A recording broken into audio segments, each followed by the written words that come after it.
Hello, everybody. It's Gary Stuckey with Steve Perry News. Well, 30 years.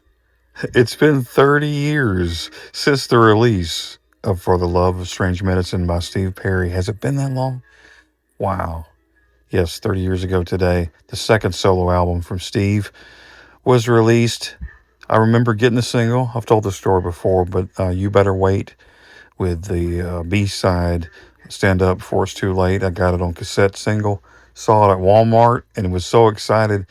I'd been really hoping that Journey would get back together, and that would come within a year or so after this. So I got the box set, which came out on my birthday in 1992, and was really excited about those guys.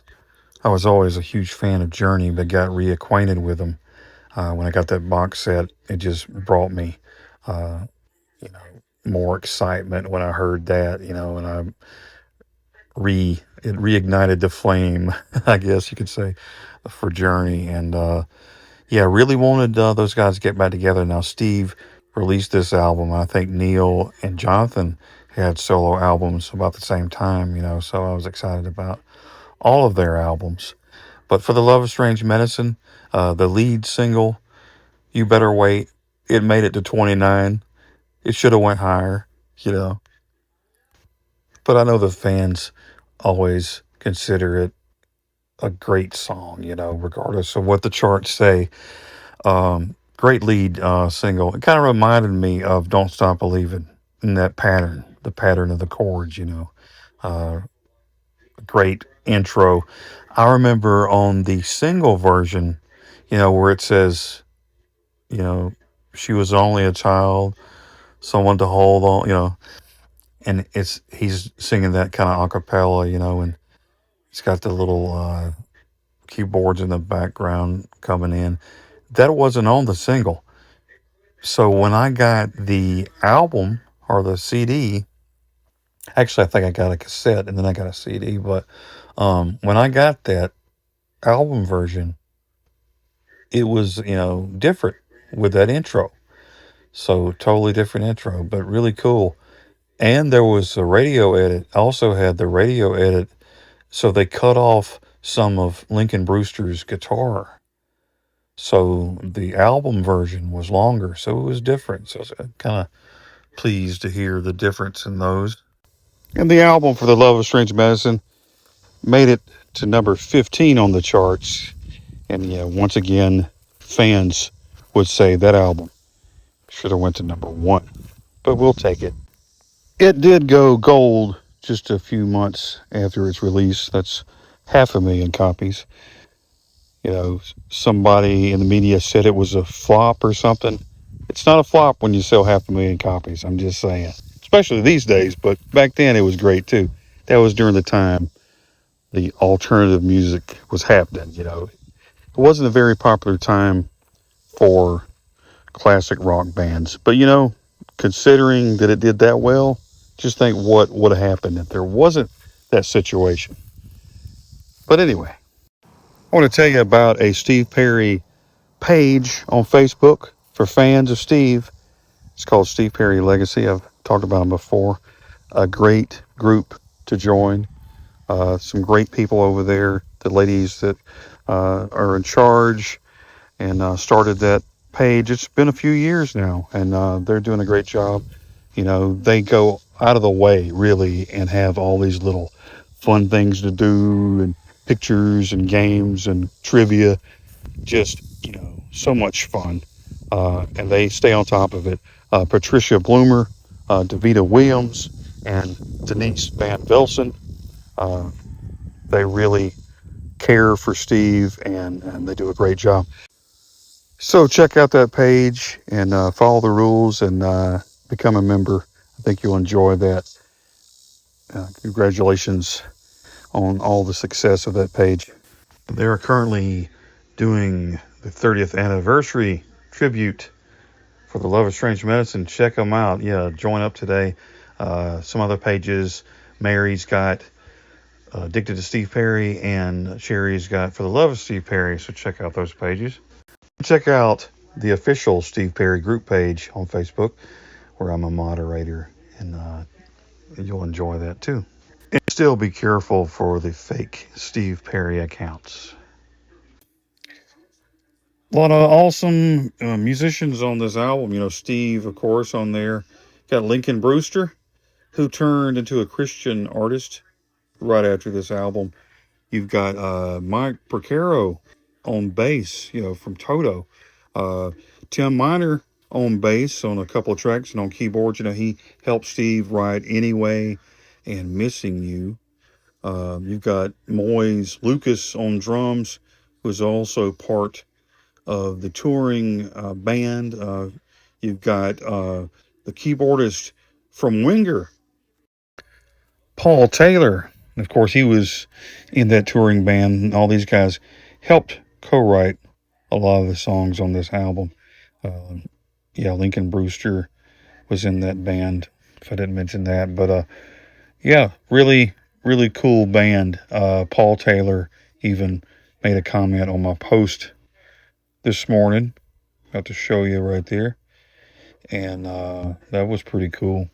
Um, wouldn't it be cool if these guys got back together and did a few shows, like a 30th anniversary kind of a thing? Yeah, that would be really cool. You never know. You can hear the tracks to the album. There are 11 tracks, and these aren't counting the tracks that were added later, the bonus tracks that were added for a later reissue. These are the original songs on the original album. You Better Wait, of course, the lead-off song that lured me into this album. Really great song. That Don't Stop Believing kind of a feel. The harmonies were there. So cool. Great intro. Love it. Young Hearts Forever, a song about Phil Lynott of Thin Lizzy, Steve's friend. That was a really good song. Those drums remind me of some of the Raised on Radio songs, maybe like Suzanne. I Am, you know, is really a personal song for Steve. You could tell he's really getting deep there, writing about his life and his experiences. I don't know, it might be the most personal song I think I've heard from him. Uh, Stand Up Before It's Too Late. That's an inspiring song. It's a B-side of You Better Wait.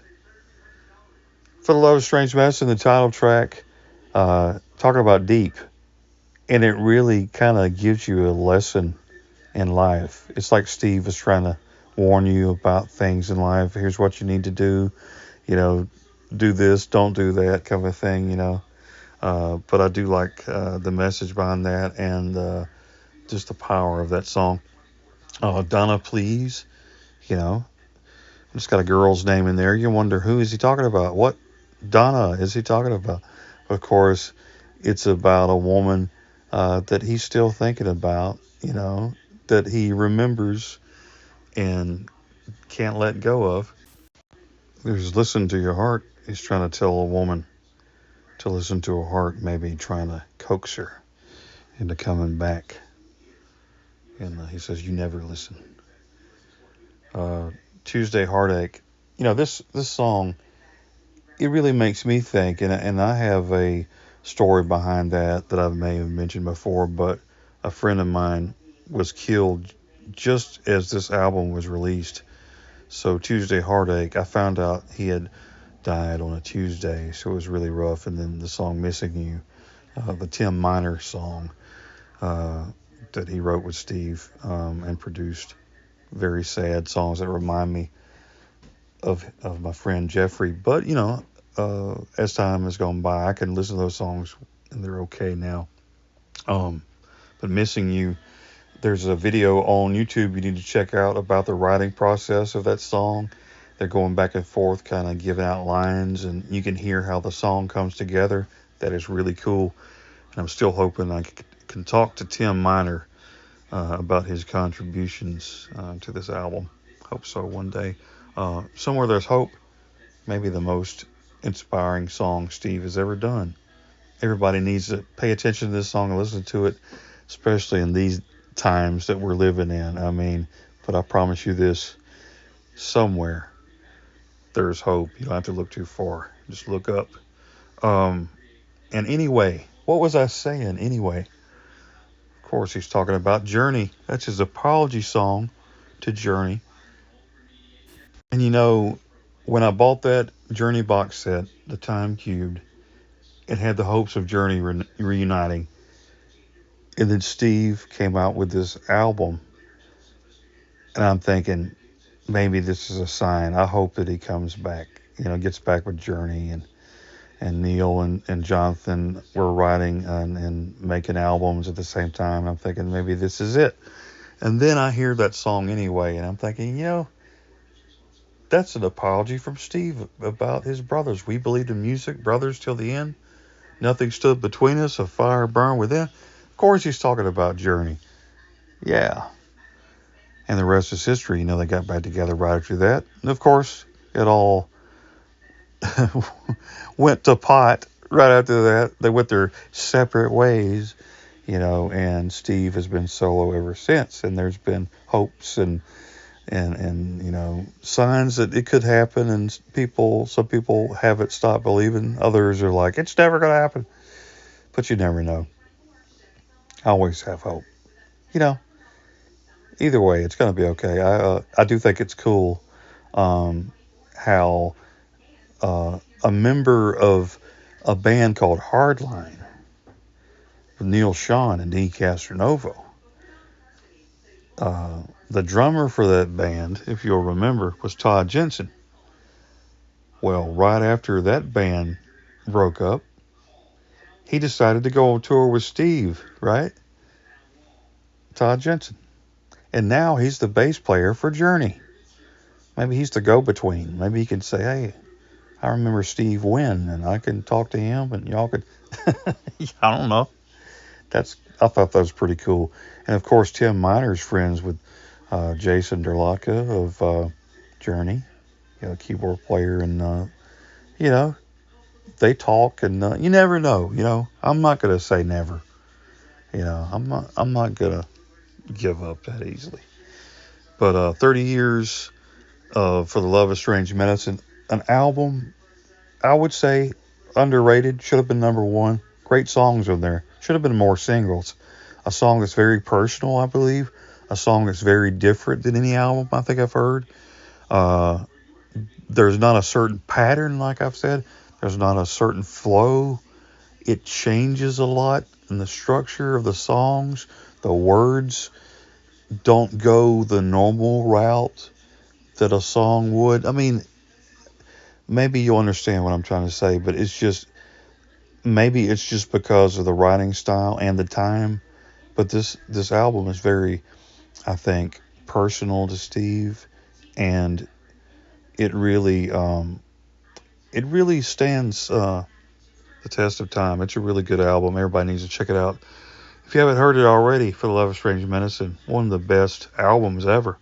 And maybe Steve will re-release it, and I've seen a lot of people saying they want to get the vinyl version. They didn't make that many. I know that because they weren't popular back then.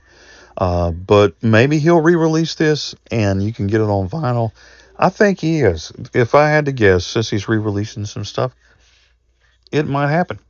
So just stay tuned and see what happens. And there's the hint of Steve gonna tour and new music this year. So we got that. So maybe there's some other surprises. So stay tuned right here. And before the day's up, you gotta listen to Steve Perry's For the Love of Strange Medicine and celebrate 30 years. And let me know some of your favorite songs and your experiences from this album. 30 years of For the Love of Strange Medicine. Wow, can't believe it. Thanks for checking out this video, and be sure to subscribe if you haven't already. And don't stop believing. God bless you.